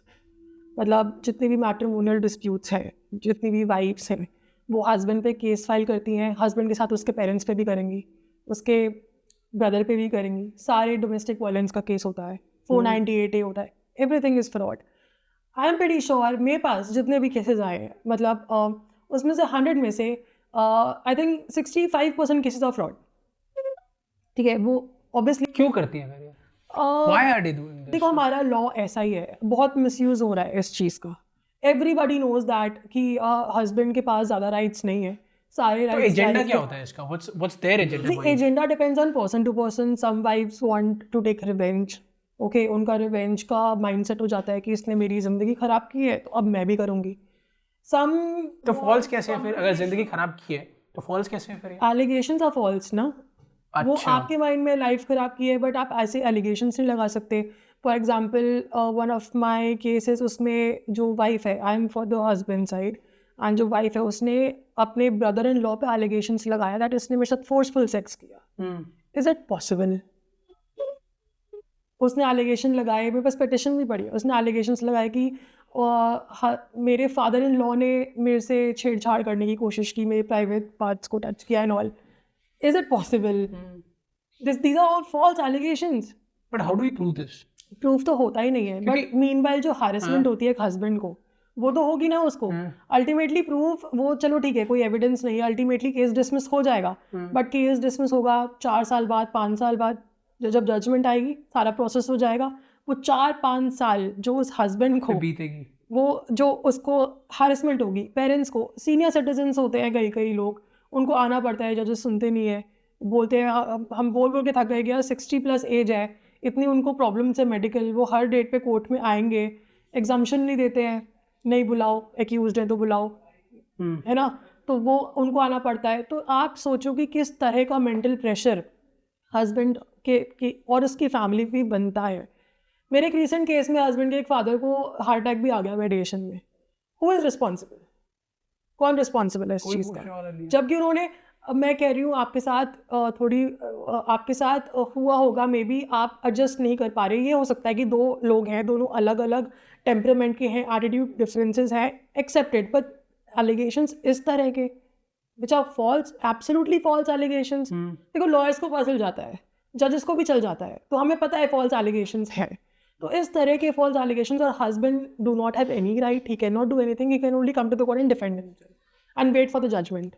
सो इस तरह के केसेस आजकल मुझे काफ़ी डिस्टर्ब कर रहे हैं, जो मिसयूज हो रहा है. और कैसे ये जो इंटरिम मेंटेनेंस है, जैसे इंटरिम मेंटेनेंस के केसेस हैं, just to extract money from the husband, job छोड़ देते हैं, बोलते हैं I am not working and all these kind of things. ठीक है, ये केसेस, क्योंकि हस्बैंड तो अपना मंथली पैसे देना पड़ेगा उसको. दिस इज ऑल्सो, आप सोचो आप कमा रहे हो इतनी मेहनत से 1 लाख रुपए, 2 लाख रुपए, उसमें से 50,000 रुपये आपको देना पड़े अपनी वाइफ को, जबकि आप वो साथ में भी नहीं रह रही. Other than this, ऐसे कुछ cases that disturb you really? Yeah, and then there are cases जहाँ पे 2 other और heads. एक तो है पॉक्सो, जहाँ पे माइनर लड़कियों के साथ रेप होता है या छेड़छाड़ होती है. वो केसेस मेरे को बहुत डिस्टर्ब करते हैं कि आज भी ऐसी सोसाइटी है कि माइनर लड़कियों के साथ आप ऐसी हरकतें कर रहे हो. दीज केसेस, ये मेरे पास 2-3 ऐसे केसेस ऑलरेडी चल रहे हैं. एंड 100% सच ना हो, बट अगर 70% भी सच है तो आई थिंक कुछ examples, not to just disclose the case, if you can give कि क्या मतलब व्हाट हैपेंस पॉक्सो वगैरह केसेस में. ओके, सो पॉक्सो में क्या है कि कोई मतलब जो 18 से कम की जो भी लड़की है, नहीं, आई तो गॉट इट कि एवरीबॉडी गॉट इट कि पॉक्सो में क्या होता है, but have you come across any cases like that जिसमें कि ये चीज़ में कुछ डिटेल्स अगर इफ यू कैन शेयर कि अच्छा ये हुआ था. ओके, सो रिसेंटली हमने एक केस किया है. वो केस हालांकि अभी ऑलरेडी चल रहा है, so I don't know the fate of the case, but I am from the girl side only. That girl is 14 years old. ठीक है, स्कूल में जाती है, एंड उसके खुद के अपने सगे चाचा ने उसके साथ रेप किया. ये केस काफ़ी टाइम से किया, काफ़ी टाइम तक चला. उसके बाद मतलब उसके बाद काफ़ी टाइम बाद जाकर उस लड़की को एक्चुअली समझ आया कि अब वो नहीं, she was not able to take it now. मतलब समझ तो उसको आ गया था. आजकल आई थिंक 14-15 साल की लड़कियां भी काफ़ी समझ लेती है चीज़ों को. उसको समझ तो आ गया था, but she was not able to, वो वोकल नहीं हो पा रही थी किसी तरह से, बिकॉज सोसाइटी का भी प्रेशर है. लड़कियों की यही प्रॉब्लम है, लड़की वोकल नहीं हो पाती. ये हमारी सोसाइटी की गलती है, ये किसी की गलती नहीं है, सिर्फ सोसाइटी की गलती है.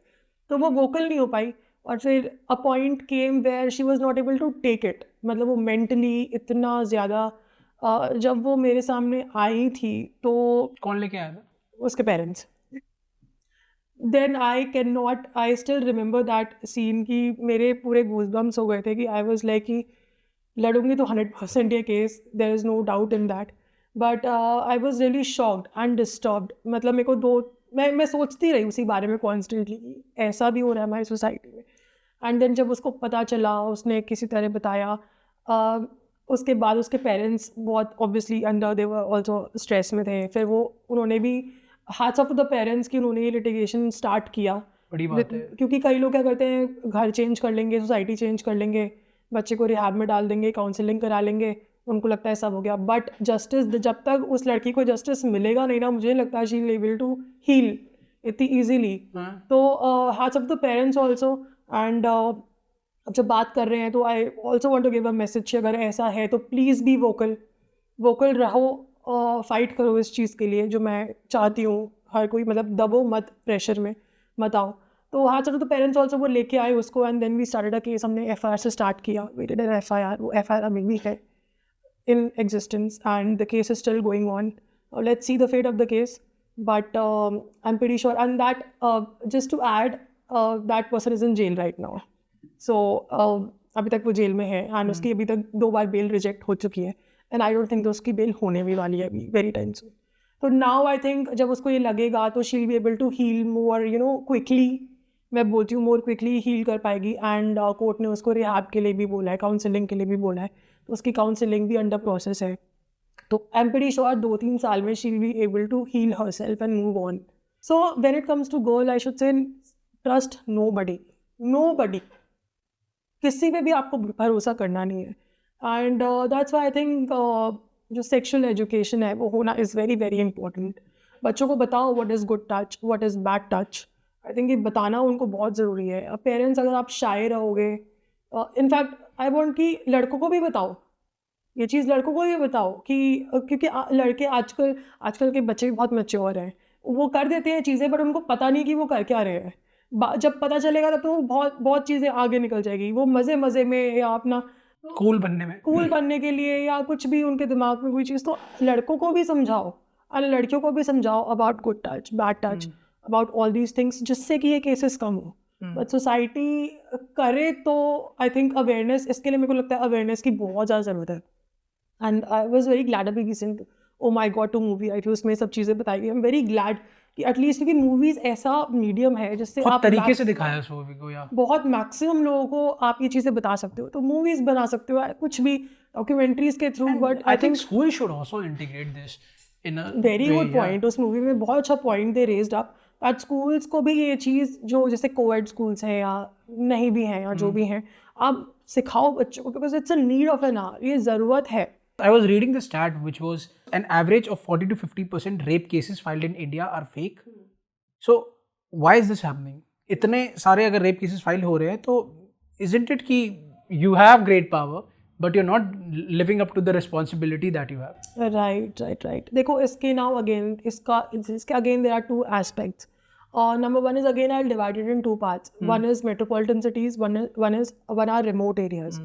ओके, मेट्रोपॉलिटन सिटीज़ में क्या है दैट हमारा लॉ ऐसा है. What does the law says? Laws जैसे फॉल्स प्रॉमिस टू मैरी है, this is also rape. Okay, अगर even if you have not had any sexual, if you have promised a girl that you will marry her, और कुछ sexual intercourse नहीं हुआ है, नहीं हुआ है. तो if you promise that you will marry a girl and on the basis of that promise you make physical relations with her, no, that is also rape. And what else is, मतलब एक तो ये हो गया, एक तो genuine rape है. One is rape which is genuine rape, one is gang rape, right? And the third one is, the third head is that false false promise of marriage. अगर आप इस falsely किसी को बोलते हो that you will marry that girl, and on the basis of that promise you make a relationship, you make sexual relationship with the girl, and then you end up not marrying her, and then you say no, I don't want to marry you.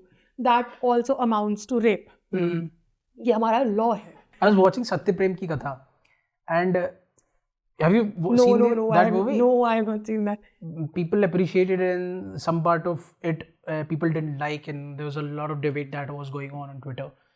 कि when I watched that movie, उसपे ये था कि last में ना it was कि मैंने in the movie it was first base, second base, third base, कि मैंने उसको second base तक अलाउ किया था, third base तक अलाउ नहीं किया था, ठीक है. और उसके बाद 1 साल बाद police comes in and takes that guy, ठीक है. अब 1 साल, 1.5 साल, 2 साल बीत चुके हैं, ठीक है. वो हुआ था या नहीं हुआ था, यू डोंट नो.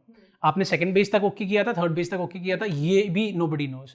और अगर मान लीजिए आपने सेकंड बेस तक ही अलाउ किया था, थर्ड बेस तक भी अलाउ किया था, और अब 1 साल बाद you want to take revenge कि मेरे साथ नहीं रहा, क्यों चला गया, अब मेरे को रिवेंज लेना है.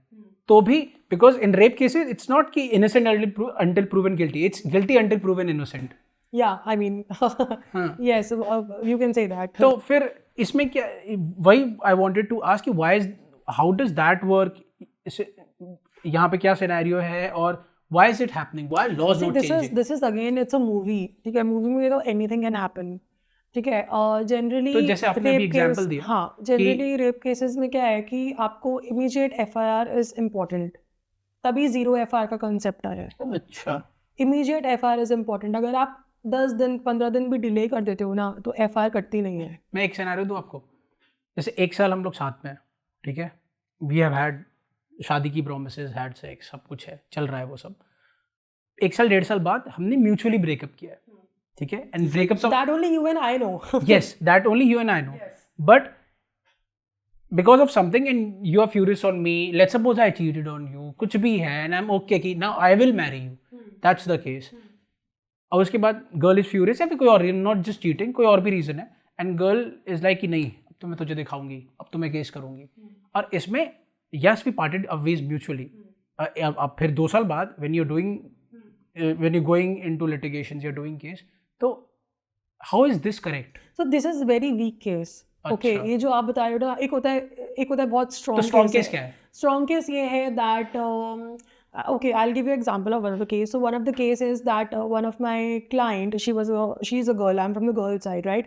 And the guy, they both met on Shaadi.com. Now, when it comes to Shaadi.com पे मिले, so it is obvious that you are looking for Shaadi. It's not a Tinder app कि आप Tinder पे मिले हो. Tinder पे मिले हो, you can say it's a date. But Shaadi.com is specifically meant for शादी करने के लिए, right? So they both met on Shaadi.com. Now the guy was from Australia and the girl is from India, right? Delhi में. Now the guy, they both connected on Shaadi.com and the guy came to Delhi just to meet her, right? And so obviously the girl will say कि भाई शादी करने के लिए आया है, Shaadi.com से मिले हैं, मुझसे वहाँ चैट है, बात हुई है, फैमिली के बारे में बात हुई है, and then he agree to meet her, वो मिलने आया, ठीक है, उसने उसके पेरेंट्स से भी मिला, लड़की भी उसके पेरेंट्स से मिली, and then the courtship started. So लड़की के दिमाग में क्या होगा कि शादी करने वाला है, कोर्टशिप स्टार्टेड मतलब कोर्टशिप पीरियड जो भी उनका है 1-2 महीने का जो भी है, शादी की डेट्स नहीं निकली थी, अच्छा, बट ठीक। देयर इज काइंड ऑफ जब पेरेंट्स से मिल लिया है लड़का, लड़की पेरेंट्स से मिल ली है, तो it's clear, unsaid, हाँ, right? So it's a very strong case. Now that guy, what he did, he made sexual relationship with the girl, and the girl was okay, because girl को तो ये था कि शादी होने वाली है। हाँ। Now that guy was from Australia. अभी 6-7 महीने उसने जो भी उनका रिलेशन, जो भी कोर्टशिप चला, and then the guy suddenly denied कि मैं नहीं कर सकता, मेरे पेरेंट्स नहीं अलाउ कर रहे मेरे को कि आपसे मैं शादी। So this is a genuine case. So यहाँ पे तो लड़की की पूरी, so this is a very genuine case. Now what you gave me an example, it's a very weak case. उसमें हो सकता है कि जेल भी ना हो सकता है कि FIR भी ना हो, because after a gap of 2 years the court obviously says कि 2 साल तक आप क्या कर रहे थे, unless and until it's a case like Asaram Bapu, right? Unless it's a very huge case. और what if the guy was genuine? ऐसा भी तो हो सकता है। हाँ, ऐसा भी हो सकता है, तो guy was genuine. और सही में पेरेंट्स ना मान रहे हो? नहीं, अगर पेरेंट्स नहीं मान, देन ये तो गाय की रिस्पॉन्सिबिलिटी है ना, आपने तो लड़की को, तो फिर नहीं आते ना। बिकॉज एक्चुअली क्या है ना कि हमारी सोसाइटी ऐसे है कि लड़की का बहुत ज़्यादा लॉस हो जाता है, लड़के का इतना लॉस नहीं होता, एंड वे प्रैक्टिकल भी है। लेकिन यहाँ तो हो गया ना। हाँ, बट ये आप वही वो तो जेल चला गया। मेट्रोपॉलिटन सिटी अलग हो गई, रिमोट एरिया अलग हो गए। नाउ ये this is a very nice point and I have to get in to this, because ये मैं जनरली भी लोगों को बोलती हूँ कि लॉ बनेगा ना इंडिया के हिसाब से, वो दिल्ली के हिसाब से नहीं बनेगा, वो इस हिसाब से नहीं बनेगा कि आप कितने एजुकेटेड हो, या आप कितने चंट हो, या आप कितने क्लेवर हो, या एक पर्टिकुलर 100 में से 5 लड़कियां जो है वो बहुत क्लेवर हैं, वो इसी प्रोफेशन में है कि लड़कों से पैसे एक्सट्रैक्ट करो, लेकिन 95 जो लड़कियां हैं वो जेन्युइन है ना, तो लॉ बनेगा 100 के हिसाब से, वो 5 लोगों के हिसाब से नहीं बनेगा। अब हमने ऐसा कोई लॉ बना दिया, ठीक है, और लेकिन उसमें जेन्युइन केसेस अफेक्ट होने लग गए। हम क्यों कहते हैं रेप में स्ट्रिक्ट पनिशमेंट करो, फिर क्यों कहते हैं फिर क्यों हम कैंडल लाइट लेके निकलते हैं कि और स्ट्रिक्ट करो, मत करो फिर आप।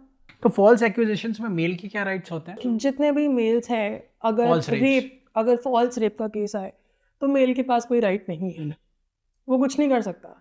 ओके, अगर कोई लड़की है वो जाके FIR करे ऑन द स्पॉट, या 0 FIR करे, 0 FIR का कंसेप्ट इसीलिए आया था क्योंकि FIR इमीडिएट होनी चाहिए, राइट? तो अगर कोई भी लड़की है वो FIR करती है ऑन द स्पॉट, तो लड़का इमीडिएट अरेस्ट होगा अगर वो मिल गया, या तो वो भाग गया, तो फिर उसको ढूंढेंगे, भले वो फॉल्स, बस वो एलिगेशन ही है, अभी कुछ भी प्रूफ नहीं हुआ है। हाँ, सिर्फ एलिगेशन पे। अब इस चीज़ में भी बहुत सारी चीज़ें हैं कि this is also topic of debate. कई लोग बोलते हैं कि सिर्फ एलिगेशन पे कैसे अरेस्ट कर लोगे या कुछ नहीं है, बट फिर ये बात लड़की, me being a girl also, एक लड़की पे बात आती है, आप प्रूफ कैसे करोगे? How will you prove that I have been raped? How will I prove? अगर मेरे साथ रात को या अभी 2 घंटा पहले अगर मेरे साथ कोई ऐसी चीज़ हुई है, how will I prove? Immediately how will I prove? कैसे मैं प्रूव करूँ कि मेरे साथ ऐसा चीज़ हुआ है? This is one thing. इसीलिए ये आर दे अरेस्टेड और दे डिटेन्ड? दो चीज़ है ना कि जस्ट टेकिंग द कस्टडी, कभी कहीं भागे ना कि उनको अरेस्ट करके जेल में ही डालना होता है. नहीं, क्या पीसी सबसे पहले पीसी होती है. Okay. That is police custody. Within 24 hours, you have to appear that person before the judge. Okay. पहले पुलिस कस्टडी में लेंगे, 24 घंटे के अंदर उसको अपीयर कराएंगे जज के सामने. अपीयर कराने के बाद जज सुनेगा क्या हुआ है क्या नहीं हुआ, एंड देन जज ऑर्डर करेगा कि इसे जेसी में भेजो. That is judicial custody. So this is the process. But वो अरेस्ट अगर इमीडिएट FIR है तो होगा. तो अरेस्ट तो वो होगा. अरेस्ट तो वो होगा ही होगा. इसमें कोई कुछ नहीं रोक सकता. तो लेकिन हाँ, अगर आपके पास उस लड़के के पास बहुत सॉलिड डिफेंस है या एविडेंस है तो बेल फाइल कर सकता है, अपनी बेल लगाए कोर्ट में, एंड लेट द जज डिसाइड कि बाहर आएगा या नहीं आएगा.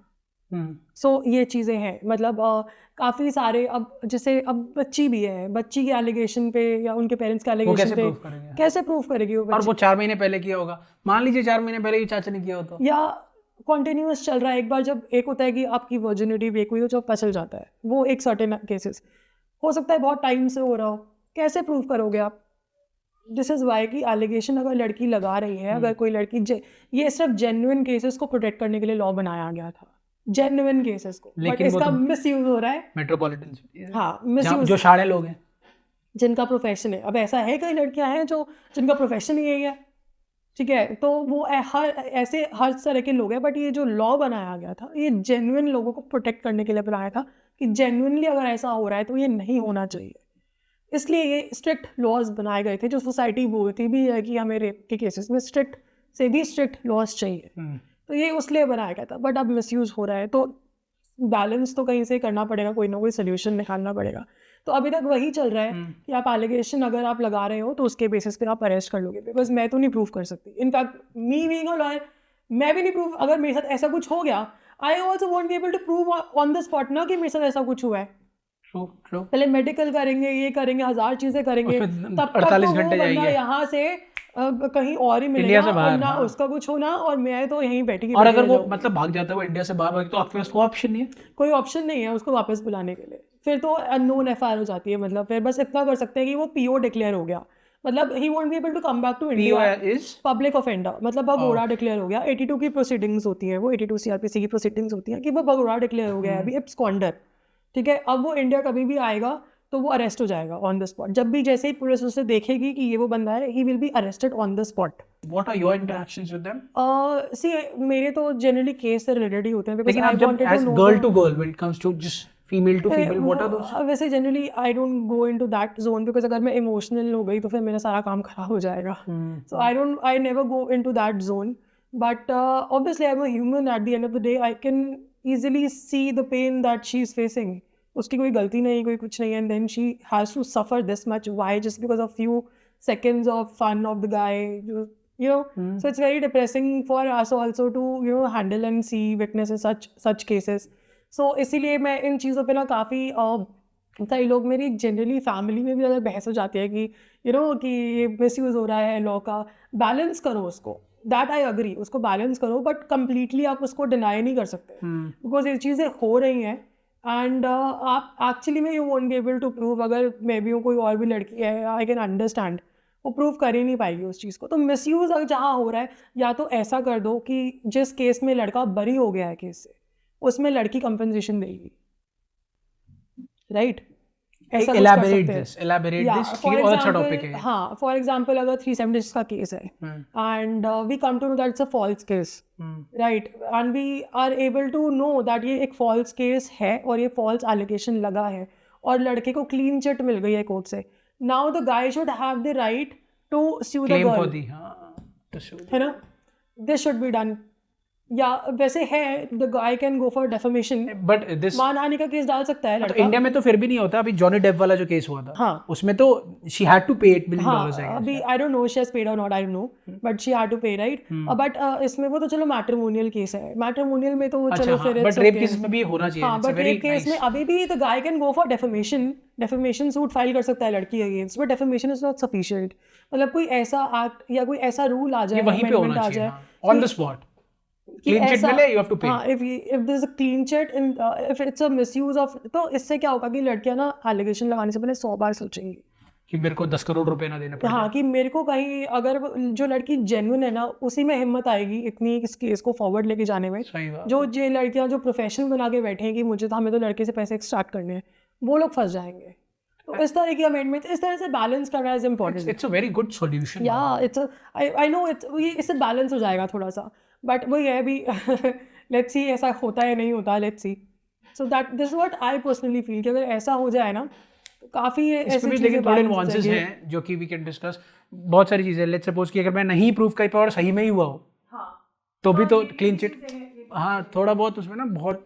बट इससे ये होगा कि काफ़ी केसेस जो बहुत जेन्युइन, जिसमें लड़की बहुत 100% श्योर है, उसके पास एविडेंसेस हैं, अगर थोड़ा भी लगे कि मतलब दिस इज नॉट, मतलब ऐसा कुछ Circumstantial होना- हो basically, हाँ, ये भी हेड कर सकते हैं कि भाई नहीं मतलब लैक ऑफ एविडेंस है अगर, तो समझ आता है कि अगर जज बोले कि because it's a lack of evidence, on the basis of lack of That's why evidence he's we are getting not a able clean to chit. Take judgement, तो आप ठीक है डोंट पे देन। बट अगर जज को लगता है कि no this is a case where misuse has been done, then जज may grant some amount of compensation to guy, है ना, तो इस चीज में कम हो सकता है। तो ये चीजें हो सकती हैं, depends on case to case. Depends on case to case. तो वो तो obviously depends on case to case, but इससे बैलेंस हो जाएगा। तो लड़कियां जो संतुलन कि जरूरी है। हाँ वो बैलेंस हो जाएगा। तो जो ऐसे सिर्फ इसी मोटिव से केस डाल रहे हैं कि एक्सट्रैक्ट करना है पैसा, वो सब चीज़ें खत्म हो जाएंगी उससे। तो ये चीज़ें हैं, बट अभी let's see. One of the things you mentioned was कि the people who are in a profession of lawyers cannot do other jobs, but and everybody who is following Big Boss, Oh yes. everybody who is following Big Boss is watching Sana Riaz Khan, Riaz Khan or Raiz Yes, Khan. yes. She has been the part of the show. She's playing right now, even if while we are recording this video. So, what is your take on that? Can anybody do that? Yes. See, technically, as per our Advocates Act, it is not allowed for a lawyer to, go into a full-time or part-time employment or any other, or take income from any other source other than the field itself. So, Advocates Act जो हमारा है, वो तो restrict करता ही है हमको। तो अगर आपको कोई भी लॉयर है, अगर उसको किसी और प्रोफेशन में या किसी और फुल टाइम जॉब करनी है, कहीं और से इनकम जनरेट करनी है, चाहे वो XYZ कुछ भी सोर्स हो, वहाँ से अगर इनकम जनरेट करनी है, तो you have to inform the state bar first. You will inform the bar and you will write a letter कि मैं इतने टाइम के लिए that I am doing this and that and then I will join the profession again और something. तो आपको ये inform करना पड़ेगा। अगर आप इन्फॉर्म नहीं करते हो, राइट, और अगर आप किसी और एम्प्लॉयमेंट में जाते हो, so your licence can be suspended. So अभी जैसे आपने बोला सना रईस खान का भी, तो इनका भी काफ़ी सोशल मीडिया पे आ रहा था that she may be evicted soon for the reason being that bar action लेने वाला है उन पे। तो ये अभी सोशल मीडिया पे, इवन इंस्टाग्राम पे, फेसबुक पे, जब because obviously she is a lawyer and she is into another employment now. उनका जो सोर्स ऑफ इनकम है वो कोई और भी है other than being in this profession. उन्होंने कोई रेजिग्नेशन नहीं दिया या ब्रेक नहीं लिया या उन्होंने इन्फॉर्म नहीं किया या XYZ जो भी उनके रीजंस होंगे।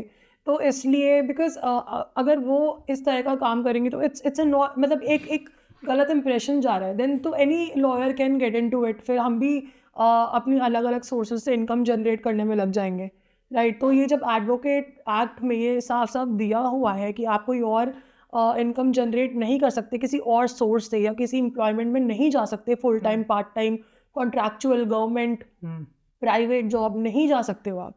कोई लॉयर किसी कंपनी का MD भी नहीं बन सकता, डायरेक्टर भी नहीं बन सकता, राइट, कोई और काम कर ही नहीं सकता है वो।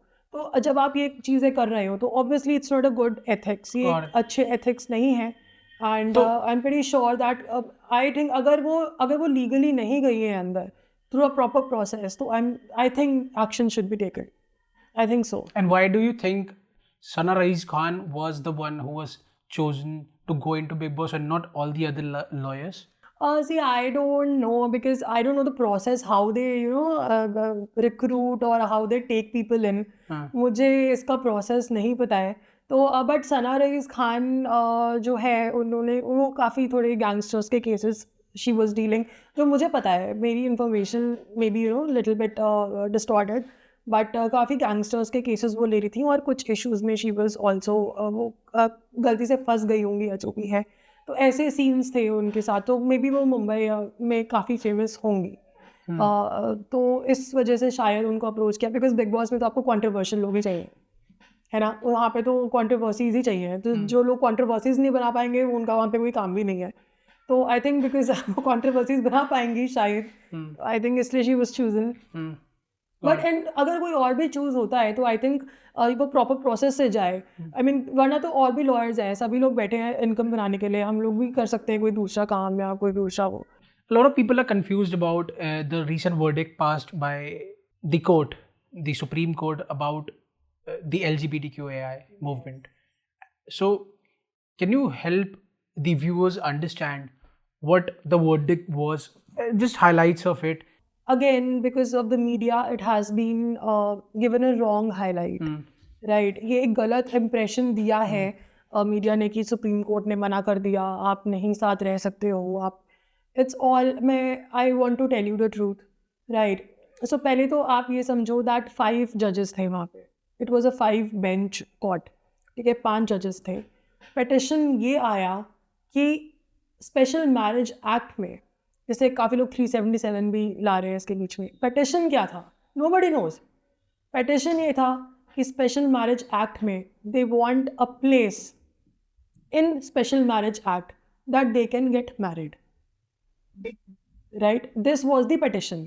पहले तो हमें ये क्लैरिटी इज़ वेरी इंपॉर्टेंट, ठीक है। उनका ये कहना है कि स्पेशल मैरिज एक्ट जो कि ऑलरेडी एक इस्टेब्लिश्ड एक्ट है, इस्टेब्लिश्ड कब से, कितने सालों से वो ऑलरेडी इस्टेब्लिश्ड एक्ट है, उसमें वो कहते हैं कि हमारे लिए एक जगह बनाओ, सेक्शन 2, हाँ, कि same sex marriages are allowed. Special Marriage Act होते हैं, एक तो हिंदू मैरिज एक्ट हो गया, वो हिंदू हो गए, स्पेशल मैरिज एक्ट हिंदू मुस्लिम हो गए, या इंटर कास्ट हो गए, इंटर ऐसे हो गए, ठीक है। तो ये है स्पेशल मैरिज एक्ट। अब वो कहते हैं कि हमें इसमें एक अपना जो है हमें एक इसमें सेक्शन दो कि same sex marriage is also allowed under Special Marriage Act. This is the case. सबसे पहले very simple, now supreme Court says that Special Marriage Act जो है, ठीक है, it has already been framed by legislation. Parliament हमेशा law बनाता है, Supreme court can only read the law and implement it. Supreme Court does not have power to make a law. Right? Law parliament बनाता है, लोकसभा राज्यसभा पूरा bill pass होता है, president का sign होता है, उसके बाद एक एक्ट या बिल आता है, जैसे कि अभी डेटा प्राइवेसी का आया है। इसमें सुप्रीम कोर्ट का कोई लेना देना नहीं है। सुप्रीम कोर्ट क्या करेगा? Supreme Court will only implement that. Supreme Court ने एट फर्स्ट प्लेस ये कहा है कि this is not my job to make a law. हमको एक ये जो सेक्शन है, दिस इज LGBTQ प्लस में कितने भी हैं, we don't know, bench table, हाँ, वी डोंट नो। अब ऐसी चीज को पहली बात तो सुप्रीम कोर्ट कहता है कि this is a separate section. अभी इसको कितना एक्सप्लोर करना है, वी ऑल्सो डोंट नो, हमें नहीं पता। अब हम आज लॉ बना जाएं या हम आज एक प्रेसिडेंट सेट कर जाएं, अब बाद में कुछ ऐसा कौन कौन क्या है, we don't know. How is it possible? It is not possible. तो सुप्रीम कोर्ट सेज कि भाई आप ये जो पर्टिकुलर सेक्शन है, ये एक अलग सेक्शन है जो कि एक्सप्लोर होने वाला सेक्शन है। इसमें पार्लियामेंट लेजिस्लेशन इंटरवीन करे और लेजिस्लेशन एक एक्ट बनाए, अलग से एक्ट। सुप्रीम कोर्ट ने ये नहीं बोला कि तुम साथ नहीं रह सकते। सुप्रीम कोर्ट ने ये ठप्पा नहीं दिया है कि तुम दोनों को सेम सेक्स को अलग ही रहना पड़ेगा, कि तुम कुछ कर ही नहीं तो सकते। क्या हम साथ रह सकते हैं? Yes, मतलब हम yes, हाँ, Can I be with him? yes, Can I marry him? you cannot marry him. I cannot marry him. Okay. Yes, because इसके लिए कोई लॉ नहीं है। रह रहे हैं आजकल लोग, बीच में पास हुआ था ये? नहीं, अभी नहीं तक? नहीं ऐसा, ये रह रहे हैं लोग, राइट? और उसमें कोई आप प्रैक्टिकली देखो, क्या ऐसा है कि लोग रह नहीं रहे हैं साथ? बट भी बोल के नहीं रह रहे ना। Can I be clear enough with my honour? Yes, you can be intimate, आप साथ रह सकते हो, ठीक है, बट आप शादी नहीं कर सकते क्योंकि आपकी शादी अनकॉन्स्टिट्यूशनल कहलाई जाएगी। शादी अगर आपको इसके लिए भी नीड अ सेपरेट एक्ट। तो अनकॉन्स्टिट्यूशनल मतलब इलीगल? यस अनकॉन्स्टिट्यूशनल, ठीक है। तो अब सुप्रीम कोर्ट का टेक ये है कि लेजिस्लेशन एक सेपरेट एक्ट बनाए। वो ये नहीं कह रहा कि मैं तुम्हें अलाउ नहीं कर रहा, वो ये नहीं, वो कह रहा है कि मेरे पास एक्ट नहीं है, मेरे पास जब कोई एक्ट ही नहीं है मैं कैसे रीड करूँ उस लॉ चीज़ तो को? बनने तो फिर बात करेंगे। पहले लॉ बन जाए। तो आप हमसे प्रोटेस्ट मत करो, आप गवर्नमेंट से भी प्रोटेस्ट करो, जो भी, चाहे बीजेपी आए फिर कांग्रेस आए, आप गवर्नमेंट से ये चीज़ बोलो कि हमें एक्ट बना के दो, there is a need of an hour, तो वो एक्ट बनाए। नंबर 2, वेरी वैलिड पॉइंट जो सीनियर सर आर्ग्यू वहाँ कर रहे थे, जो मैंने भी सुना था, कि अगर हम अलाउ कर भी देते हैं, फॉर एग्जाम्पल हमने डाल दिया कि नाउ यू आर मैरिड, ठीक है, नाउ अब जब शादी होगी तो वायलेंस भी होगा, इश्यूज़ भी होंगे जैसे एक नॉर्मल कपल में होते हैं, हस्बैंड वाइफ की जैसे लड़ाई झगड़े होते हैं, क्रूअलिटी भी होगी, ठीक है, सारी वो चीज़ें होंगी जो एक हस्बैंड वाइफ के बीच में होती है। Now who will be the man and who will be the woman? बताओ, हम कैसे आपको स्पेशल मैरिज में ले आए? Who will तुम be the डाइवोर्स man? करने जाओगे, कौन It is किसको not कॉम्पेंसेशन दे practically रहा है? possible. अब हम लोग जजेस को गलत कह रहे हैं, जजमेंट को गलत कह रहे हैं। आप मुझे बता दो how it is possible. Now एक LGBTQ+ कोई भी है, उनका केस मेरे पास आ गया, नाउ मैं सोचूंगी यार इसमें who is the man, who is the husband, मतलब who is the husband, who is the wife, मैं किसकी तरफ से क्या केस डालूँ, मुझे नहीं समझ आ रहा। कैसे प्रूफ करोगे ये हस्बैंड है ये वाइफ है? तो कैसे आप डोमेस्टिक वायलेंस के केसेस ले लोगे? बहुत अनएक्सप्लोर्ड टॉपिक है, अनएक्सप्लोर्ड है। तो इस दिस पे इज द प्रॉब्लम, ठीक है। This was the very valid argument जो उन्होंने बोला। व्हाई डू यू कैसे? Think, not just a lawyers point of view, ये केसेस अब क्यों बढ़ रहे हैं? पहले मतलब अभी तक अनएक्सप्लोर्ड था, बट रीसेंट टाइम्स में these cases have increased Just because the society is now more acceptable ना, and we have to be acceptable because अगर वो है, अगर ऐसी आइडेंटिटी कोई है, so we have to respect them, right? आप उसको डिसरिस्पेक्ट नहीं कर सकते। They have the right to dignity. उनके पास फंडामेंटल राइट है, कोई भी अगर सिटीजन है तो वो डिग्निटी से जिएगा, एंड आप उनकी डिग्निटी नहीं छीन सकते हो। एंड नाउ पीपल, अभी सोसाइटी थोड़ी और ओपन हो रही है कि जब उन लोगों को लगता है जब हम एक्सेप्ट हो रहे हैं तो हम बोलेंगे ना। अगर मैं जैसी हूँ, for example if I am a lawyer for example, and लोग बोलते हैं कि लॉयर बहुत बेकार लोग होते हैं, अगर तो मैं किसी को बताना नहीं चाहती कि मैं लॉयर हूँ, राइट? और अगर सब लोग मुझे एक्सेप्ट करेंगे कि हाँ यार जो तो जैसी है वैसी ठीक है, तो मैं आके बोलूँगी yes I am a lawyer. तो अब सोसाइटी जो है वो चेंज हो रही है। हिचकिचाते हो? नहीं, मैं एक एग्जाम्पल दे रही हूँ, मैं कभी नहीं हिचकिचाने वाली, कोई लॉयर कभी नहीं हिचकिचाने वाला, डोंट कभी ऐसा नहीं होने वाला, बट जस्ट एन एग्जाम्पल, ठीक है? तो अभी वो सोसाइटी उनको एक्सेप्ट कर रही है धीरे धीरे, राइट? तो इसीलिए वो और वोकल हो रहे हैं और होंगे भी, और आगे पता नहीं कितने ऐसे हैं, अभी तो प्लस है, हमें तो पता भी नहीं है। प्लस तो very unexplored. I was watching a reel जिसमें कि this guy came inside with a camera, उसे बोल रहे कैमरा ले जाना अलाउड नहीं है। जैसे अभी मैं बोल दूं I identify as a camera, हाँ, तो बेचारा बंदा क्या ही करे, राइट, तो वो क्या बोलेगा कि he identifies as a camera, what does that mean? Right, तो right, this is very unexplored, unexplored है, तो we don't know about this ना, कि कितना क्या है, हमें पता प्लस ही लॉज बनाना तो इज कि you have to think, sit think, exactly, हमें बहुत एक्सप्लोर करना है। सेकेंडली, सुप्रीम कोर्ट ने बोला है एडॉप्शन के राइट्स तो नहीं मिले, ऑब्वियसली ये अडॉप्ट नहीं कर सकते। क्यों? Because adopt, this is the only reason कि आप बच्चे को फिर चाइल्ड कस्टडी किसको मिलेगी? चाइल्ड कस्टडी भी किसको मिलेगी, और आप बच्चे को ऐसे नहीं, आप उसके साथ एक्सपेरिमेंट नहीं कर सकते हो बच्चों के साथ, ठीक है? एक्सपेरिमेंट इन द सेंस कि अभी वी डोंट नो कि जैसे जो ये जो खुद एक्सपेरिमेंट में हो, हाँ, अभी वो एक खुद साथ अभी आप खुद आइडेंटिफाई नहीं कर सकते, या आपको खुद चीज़ें अभी क्लैरिफाई नहीं है, हमें लॉज क्लैरिफाई नहीं है। आप किसी बच्चे को जिसके पेरेंट्स नहीं है, आप उसके साथ एक्सपेरिमेंट नहीं कर सकते, ठीक है? इसलिए उनको एडॉप्शन भी नहीं दिया गया, बट उनको रोका नहीं गया कि आप साथ नहीं रह सकते, आप रहो, बट वो शादी नहीं कर सकते। दैट इज लीगल ना? हाँ, दैट इज़ लीगल, आप साथ रहो, बट वो शादी नहीं कर सकते, दैट इज़ अनकॉन्स्टिट्यूशनल। सेकेंडली, जो सुप्रीम कोर्ट ने कहा है कि हमें पता है कि ऐसी चीज़ें हैं, हमें पता है कि ये सब ये लोग जो सेम सेक्स है वो साथ रहना चाहते हैं, and we know that police वाले किस तरह से उनको हैरेस करते हैं, या सोसाइटी किस तरह से उनको हैरेस करती है, उनको मारने की धमकी देती है। सुप्रीम कोर्ट ने बोला है स्पेसिफिकली, सारे स्टेट्स को ये गाइडलाइन दी है कि इनको प्रोटेक्ट किया जाएगा। ये उस जजमेंट में है कि आप प्रोटेक्ट करोगे इनको। सो इस चीज़ का आई डोंट नो वाई, इस चीज़ को क्यों नहीं हाईलाइट में लाते कि सुप्रीम कोर्ट का ये मकसद नहीं है ये मोटिव नहीं है कि तुमको डिग्निटी से ना जीने दिया तुम जाए, एग्जिस्ट नहीं करते मान तुम लिया। रिकॉग्नाइज नहीं ऐसा नहीं है, बट एक्ट नहीं है। Supreme court is helpless. वरना 5 जजेस में से पांचों की पांचों ने डिनाई कर दिया कि पांचों की पांचों जजेस इस उसमें थे फेवर में है कि जो जजमेंट है वो पांचों के पांचों जजेस के फेवर की है।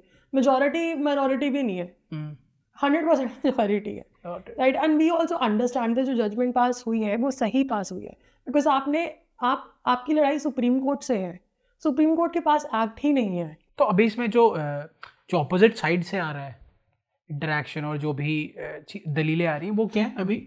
जो ऑपोजिट साइड से ऑब्वियसली यही दलीलें हैं कि आइडेंटिटी, आप हमें डिग्निटी से जीने का राइट होना चाहिए, हम भी इक्वल्स हैं। तो ये तो है ही ना, हाँ ये तो है ही। वो तुम समझ क्यों नहीं रहे? हाँ वो नहीं डिनाई किया जा रहा, तभी तो आपको प्रोटेक्शन दी गई है पुलिस वाले से, तभी तो सारे स्टेट्स तो को पूरा पढ़ नहीं रहा ना इनके लिए ये भी इसी जजमेंट में सुप्रीम कोर्ट ने ये भी कहा है कि सेम सेक्स मैरिजेस के लिए स्पेसिफिक स्पेशल होम्स बनाए जाए, स्पेशल जगह बनाई जाए जहाँ पे वो आए और रहें।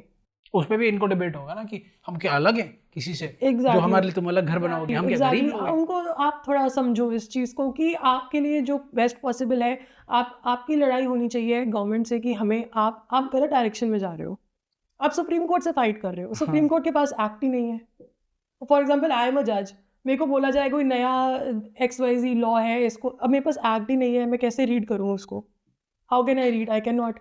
तो सुप्रीम कोर्ट ने लेजिस्लेशन पे डाला कि this is for the legislation to make a separate act. जब वो एक्ट आएगा Supreme Court will read it, वो पढ़ेगा उस चीज़ को। पर आप एक्ट तो बनाओ, एक्सप्लोर तो करो इस डायरेक्शन में। सुप्रीम कोर्ट ने तो अपने सारे डायरेक्शंस भी दिए, प्रोटेक्शन भी दिया, सब कुछ दिया। एडॉप्शन का बहुत ही वैलिड रीज़न मुझे लगता है कि आप ऐसे एक्सपेरिमेंट नहीं कर सकते बच्चों के साथ, तो ये मुझे बहुत वैलिड रीजंस लगते हैं। So this is the brief of the judgement, जो एक गलत तरह से हाइप हो रहा है, एक गलत डायरेक्शन में जा रहा है। So this is the brief of the misrepresentation हो रहा है। हाँ थोड़ा सा, मतलब तो एक गलत वे में इसको लेके जा रहे हैं। हेडलाइंस गलत आ रही है, ये हेडलाइंस ऐसी होनी नहीं चाहिए।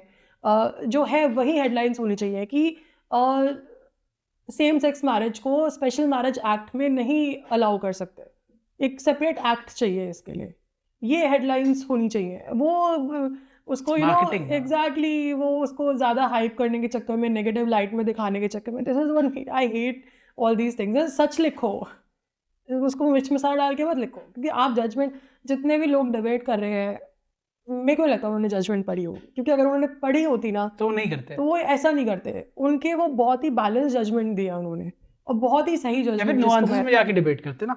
तुम अगर इतना ओवरऑल पे बात कर रहे हो तो फिर तुम्हें पढ़ी ही नहीं है। बहुत ही बैलेंस्ड जजमेंट है, ना पॉजिटिव ना नेगेटिव, बहुत ही बैलेंस्ड वे में उन्होंने इस चीज़ को समझाया। And I think I also agree to the judgement, I agree to that, yes. And even if the people who have read the judgment and want to change the law, you cannot do anything about it. Exactly. It's passed. अब agree आपको also, बस इतना समझो that I am not against, when I say that okay, it's very important to mention here that if I say that I agree to the judgment doesn't mean that I am against same-sex marriage.